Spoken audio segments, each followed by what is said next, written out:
जय हिंद दोस्तों। तो ये बहुत ही खतरनाक, भयानक और जो भी है सर दिखने वाला क्वेश्चन है, लेकिन हमको क्वेश्चन की शक्ल पे नहीं जाना है, क्वेश्चन को उड़ाना है। तो क्वेश्चन को कैसे उड़ाएंगे? पहले तो क्वेश्चन इतना पढ़ने की भी ज़रूरत नहीं है, क्वेश्चन पढ़ते ही हम लोग आंसर कर सकते हैं एग्जाम हॉल में। इतना पढ़ने की भी ज़रूरत नहीं है, बस फॉर्मेट पता होना चाहिए कि क्या फॉर्मेट है और इसका आंसर क्या होगा। तो इसका 2-4 क्वेश्चन प्रैक्टिस कर लेंगे तो हम लोगों को इसका फॉर्मेट पता चल जाएगा, और ये 2-4 क्वेश्चन कहाँ मिलेगा? प्रीवियस क्वेश्चन में मिल जाएगा। तो देखते हैं कि कैसे उड़ाते हैं इसको।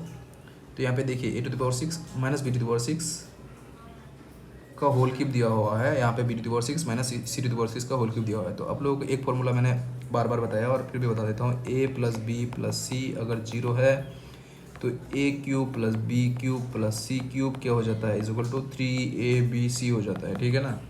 तो यहाँ पे देखिए, ये प्लस का a है, यहाँ पे माइनस का a है, यहाँ पे प्लस का b है, यहाँ पे माइनस का b है, यहाँ पे माइनस का c है, यहाँ पे प्लस का c है। तो सब कुछ कट जाएगा, कट के क्या हो जाएगा?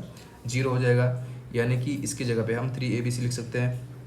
तो इसको पूरा पूरा का पूरा वैल्यू को हम a मान लेते हैं, a⁻6 और b⁻6 को a मानेंगे। तो a⁻6 minus b⁻6, similarly b⁻6 minus c⁻6 into में c⁻6 माइनस a⁻6 और 3 और 5 जो है ना, 5 क्योंकि हर टर्म में कॉमन है तो उसको हम 5 बाहर ले लेंगे नीचे, वैसे सिमिलरली 2 को कॉमन ले लेंगे और 3a³ माइनस b³ इंटू में b³ माइनस c³ इंटू में c³ माइनस a³ लिख देंगे।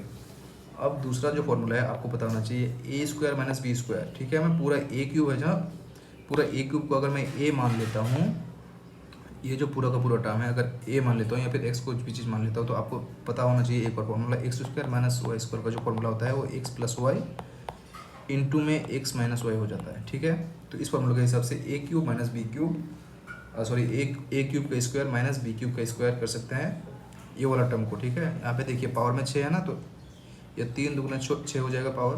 तो इसको हम इस फॉर्मेट में भी लिख सकते हैं। तो इस फॉर्मेट में लिखेंगे तो ये क्या हो जाएगा? a³ प्लस b³, क्योंकि ये a³ का वैल्यू ही पूरा x है, माइनस में a³ माइनस b³। ठीक है, तो अगर हम देखेंगे तो नीचे a³ minus b³ a³ minus b³ b³ minus c³ c³ minus a³ है। तो ये वाला टर्म अगर लेंगे तो यहाँ से a³ माइनस b³ कट जाता है और a³ प्लस b³ रह जाता है। तो सिमिलरली यहाँ से भी वही टर्म कट जाएगा, यहाँ से भी वही टर्म कट जाएगा, यानी कि माइनस वाला टर्म कट जाएगा और जितने भी प्लस वाला टर्म है ना वो प्लस वाला टर्म रह जाएगा। ठीक, तो ये हो जाएगा हम लोगों का आंसर। Thank you. और इस टाइप का क्वेश्चंस और भी आपको रिपीट होंगे, तो रिपीटेड है अगर इस टाइप का क्वेश्चन अगर आपको दिखे, ठीक है ना, अगर नीचे माइनस रहा तो प्लस वाला टर्म बच जाएगा, अगर नीचे प्लस रहा तो माइनस वाला टर्म बच जाएगा। बस साइन को चेंज करके हम लोगों का आंसर दे देना है। तो अगर हम ऑप्शन को देखते हैं, यहाँ पे माइनस है, यहाँ पे प्लस, तो माइनस वाला क्योंकि नीचे माइनस है तो माइनस वाला जितने भी टर्म है ना वो सब कट जाएंगे, वो तो हो ही नहीं सकता आंसर। तो प्लस वाला टर्म में एक ही आंसर है, तो वही हम लोगों का आंसर हो जाता। अगर हम ऑप्शंस के हिसाब से करते तो 10 सेकंड भी नहीं लगते।